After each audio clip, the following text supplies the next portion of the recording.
In early 2007, myself and Greg Glassman were walking here at the ranch. He was looking around and he says, wouldn't it be cool to run an event here, to have some sort of get-together of CrossFitters?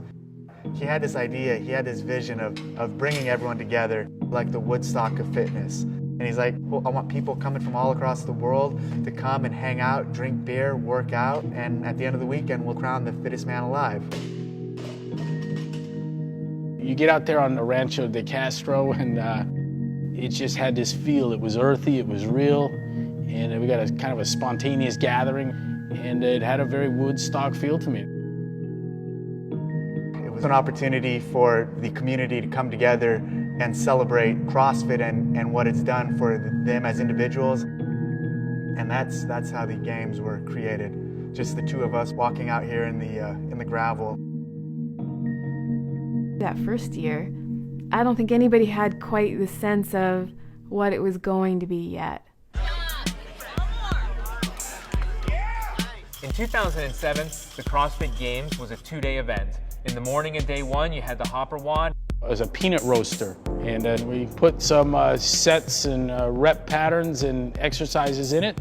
Turned that thing and pulled the balls out and had the workouts in it. To prepare for something so random, there isn't really a template other than training with a methodology like CrossFit where you're preparing for the unknown and unknowable. Day two, we decided to shift the competition into two parts. Outside, you'd be barefooted, you could be dressed however you wanted. Inside, we had the top 20 athletes. They were competing for the title.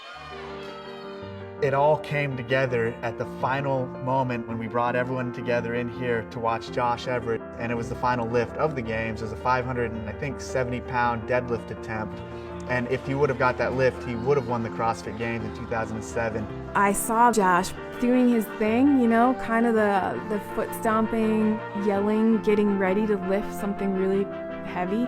It's a PR by 30 pounds or something like that, and it's ridiculously impossible that he's going to make it.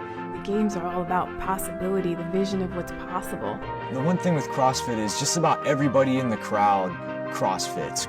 So when they see you go up to that barbell and then starting to pull that off the ground, and that thing's just not moving, and they cheer as hard as they can because they're living that moment with you. That's a big part of the community aspect of CrossFit, is everybody feels each other's pain and their triumphs and joys as well.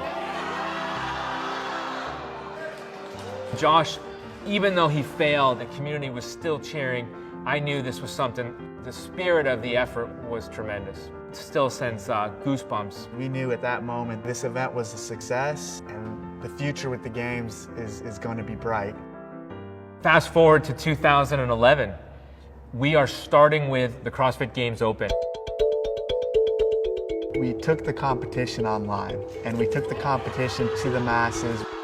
You could be some dude training in the middle of Idaho in your garage, and you can be a badass, and we're gonna find you, and you're gonna potentially win the CrossFit Games. The paramount goal of the games is to crown the fittest man and fittest woman on earth, and you can't support that claim, that title, absent throwing out a very, very large net. It's a $250,000 cash prize. Go back to the first games in 2007, we gave away, I think, $500. Our relationship with Reebok is very, very special. It wasn't Reebok that approached me, but it was a group of committed CrossFitters with a growing and powerful experience with CrossFit who happened to work for Reebok. And they presented an offer to us to partner in the game. They understood our aims, they understood our culture. They are us. You watch these athletes over the years, how hard they work, how great they are, and I do love seeing Reebok come in and be able to take care of these guys. The games are amazing. The number of athletes that are committed to being there, to watch somebody go to the edge of what they're capable of is incredibly rewarding. And they put it on the line, and win, lose, or draw, it's all them. It's all there. There's nothing left. I don't think what makes the Woodstock of fitness is the dirt and the tents. I think what makes the Woodstock of fitness is the community.